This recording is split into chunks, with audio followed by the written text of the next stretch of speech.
Il était une fois, dans un village reculé de l'Afrique de l'Ouest, un jeune guerrier du nom de Kof. Depuis son plus jeune âge, il avait été formé dans les arts de la guerre par les anciens du village. Connu pour sa bravoure et son agilité, Kof portait fièrement les symboles sacrés de son peuple autour de son cou, des amulettes qui, selon la légende, étaient dotées de pouvoirs protecteurs. À l'âge adulte, Kof est devenu le protecteur du village. Sa présence imposante et son regard déterminé inspiraient respect et sécurité parmi son peuple. Il portait toujours à sa taille une lance, symbole de sa détermination à défendre son territoire contre toute menace. Un jour, une rumeur parvint au village, une horde de pillards se dirigeait vers eux, semant la terreur sur leur passage. Kof rassembla immédiatement les guerriers du village, prêts à défendre sa terre natale.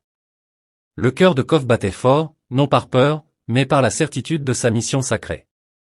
La bataille fut féroce. Kof combattit avec une force et une agilité inégalées, sa lance tranchant à travers les rangs des ennemis. Il semblait invincible, protégé par les amulettes sacrées autour de son cou.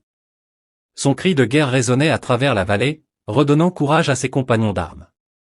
À la fin de la journée, les envahisseurs furent repoussés. Le village était sauvé grâce au courage et à la détermination de Kof. Cependant, la victoire eut un prix. Kof, épuisé par les combats, tomba à genoux. Les villageois se précipitèrent vers lui, le couvrant de louanges et de gratitude.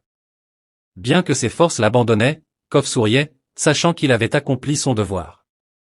Ainsi, Kof devint une légende vivante. Son nom serait chanté par les griots pour des générations, et son histoire, celle d'un homme qui sacrifia tout pour son peuple, deviendrait un symbole d'héroïsme et d'honneur.